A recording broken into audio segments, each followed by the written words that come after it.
ప్రజలకి ఈ కార్యక్రమానికి ఇచ్చేసినటువంటి మీడియా మిత్రులకు అందరూ కూడా పేరు పేరు నమస్కారం తెలియజేస్తా ఉన్నా.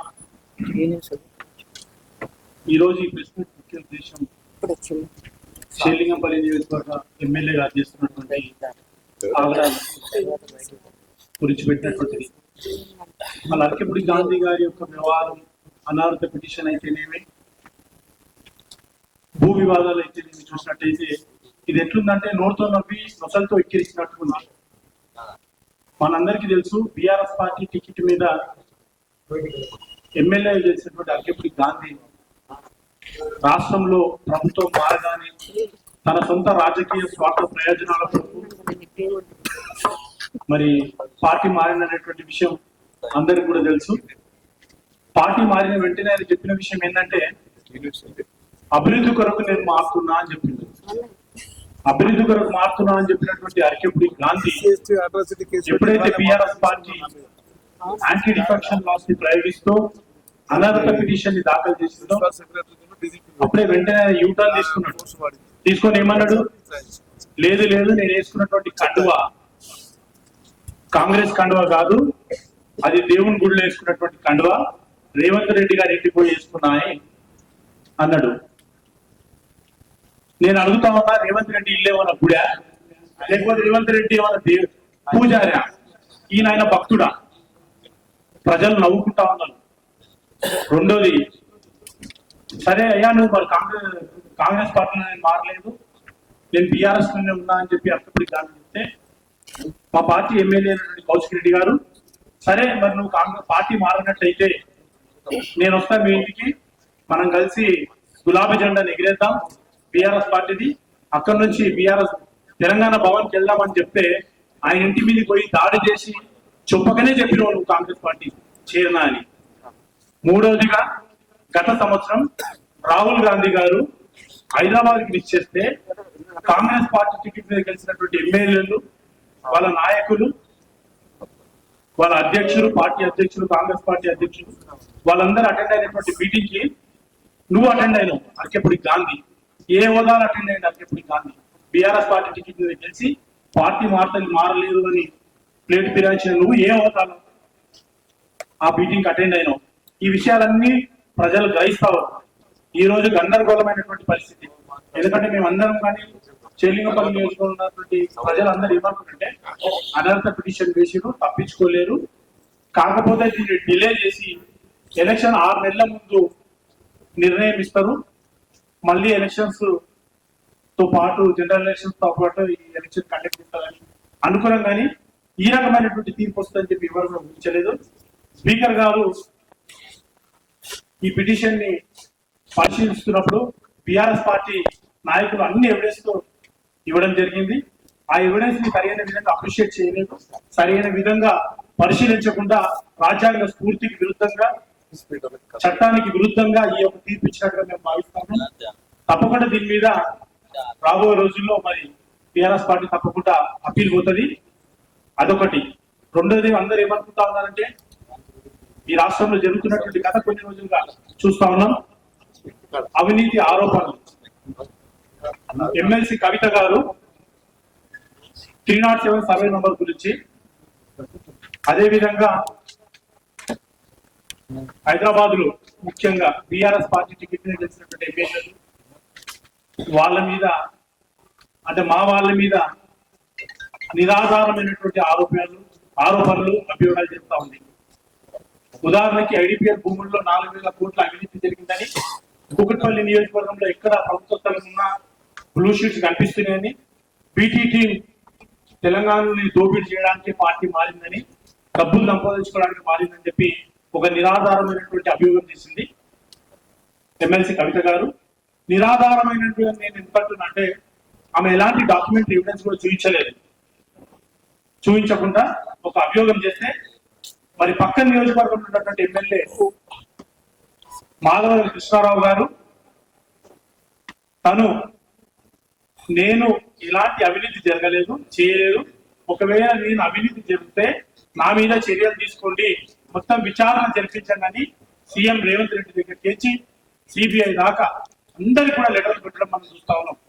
ఆయన లెటర్ పెట్టినప్పుడు ఒకటే మాట చెప్పిండు, నన్ను నమ్మి ఓటేసినటువంటి కుకట్పల్లి నియోజకవర్గ ప్రజలు, అరే మేము ఓటేసిన ఎమ్మెల్యే ఇంత తప్పులు చేసిందా అని ఎక్కడ వాళ్ళకి ఆలోచన వచ్చి వాళ్ళు బాధపడుతున్నారు అని నా చిత్తశుద్ధిని వారికి తెలియజేయాలి.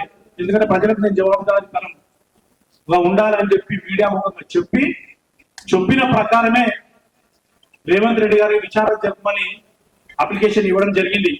కేవలం అప్లికేషన్ ఇచ్చి ఊరుకోలేదు.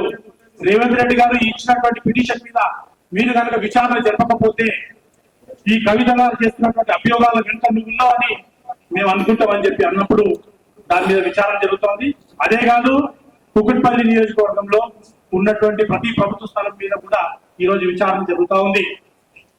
అది రెండో వైపు మా ఎమ్మెల్యే అరకపూడి గాంధీ గారు, మరి ఇదే కవిత 307 అరకపూడి గాంధీ గారు కబ్జా చేసిందని చెప్పి మీడియా ముఖంగా మరి చెప్పడం జరిగింది. బీఆర్ఎస్ పార్టీ ఎమ్మెల్యేలు అందరూ కూడా వచ్చి అక్కడ ధర్నా కూడా చేయడం జరిగింది. మూడోదిగా హైడ్రా రంగనాథన్ గారు స్వయంగా మీరు వేసినటువంటి బ్యారికేడ్లు తీసేసి ఫెన్సింగ్ వేయడం జరిగింది. ఇన్ని అభియోగాలు వస్తా ఉన్నాయి. మీరు చెప్పిర్రు నువ్వు పోదాం, నేను పోదా, నువ్వు ఇద్దరం పోదాం, మన ఆస్తుల మీద విచారణ చేసుకుందాం అని చెప్పి పెద్ద పెద్ద మాటలు చెప్పిండు కదా మాధవ కృష్ణారావు గారి పైన.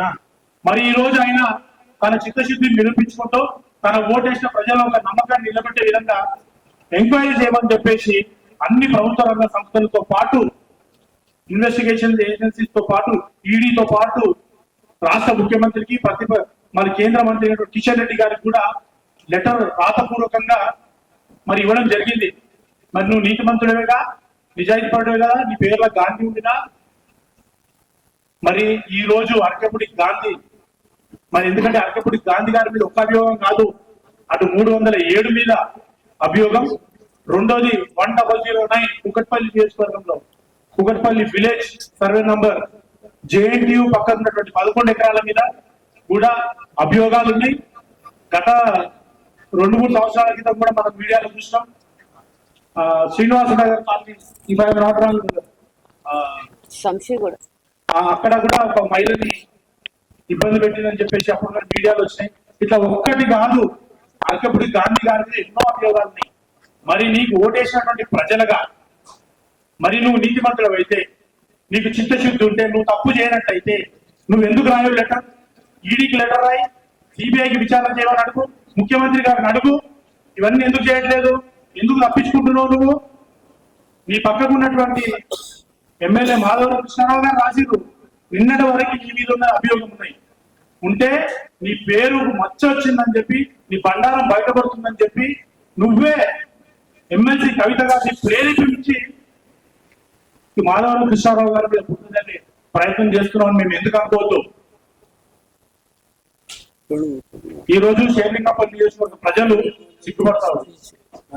అరే ఎట్లాంటి వ్యక్తిని మేము గెలిపించడమా అని. నువ్వేమో పార్టీ మారినావు, పిటిషన్ ఏమైనా యూటర్న్ తీసుకున్నావు, గుళ్ళ కండు వాడతావు, గుడి దేవుని కూడా వదిలిపెట్టలేవు. ఒకవైపు అభివృద్ధి కోసం పోయినా అన్నావు, మళ్ళీ ఇదే పార్టీలో ఉన్నాను, జెండెక్కడంతా రా అని చెప్పేసి కౌశిక్ రెడ్డి గారు రమ్మంటే ఆయన మీద దాడి చేసినావు. నియోజకవర్గం అంతా చూస్తే కాంగ్రెస్ బ్యానర్ల మీద, ఫ్లెక్సీల మీద నీ పెద్ద పెద్ద ఫోటోలు, హోర్డింగ్లు కనిపిస్తున్నాయి. మనం అక్కడ ఏం చెప్తున్నావు? నేను ఇదే పార్టీలో ఉన్నాను. వ్యవస్థలని నువ్వు తప్పుగా కొట్టించవచ్చు, టెక్నికల్ గా నువ్వు ఈ రోజు గెలవచ్చు, కానీ నైతికంగా నువ్వు ఓడిపోయినావు. అరకపూడి గాంధీ అని నేను చెప్తా ఉన్నావు. ప్రజల ముందుకు ఏమొక పెట్టుకుని పోతావు, ఏమని చెప్తావు నువ్వు?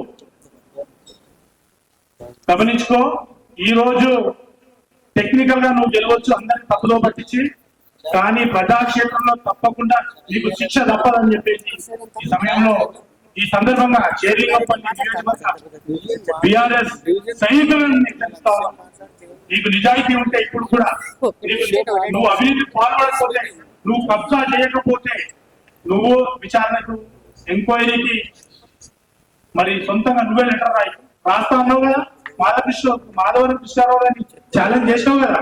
మరి ఈ రోజు ఆయన రాసిండు, మేము మా నియోజకవర్గ ఎమ్మెల్యే అని చెప్పుకోనికి సిగ్గైతుంది మాకు.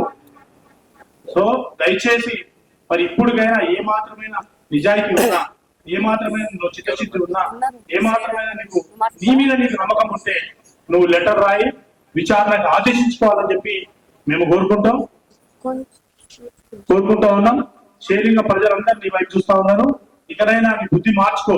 ఒకవేళ నువ్వు బీఆర్ఎస్ లో కంటిన్యూ కావాలనుకుంటే లిఖిత పూర్వకంగా షేర్లింగంపల్లి నియోజకవర్గ ప్రజలకు క్షమాపణ చెప్పు, చెంపలేసుకో, భవన్ కి రా, పెద్ద అయిన గల్లు కాళ్ళ మీద మొక్కి క్షమాపణ కోరుకొని అప్పుడు బీఆర్ఎస్ కుటుంబం నేను అనుమతిస్తే తప్పకుండా నేను పార్టీలో చేర్చుకుంటారు అధిష్టానం అని చెప్పి విశ్వాసాన్ని తెలియజేస్తూ మరొకసారి ఈ అవకాశం ఇచ్చినందుకు ఇక్కడ వచ్చిన మీడియా మిత్రులందరూ కూడా పేరు కృతజ్ఞతలు తెలియజేస్తా ఉన్నాను.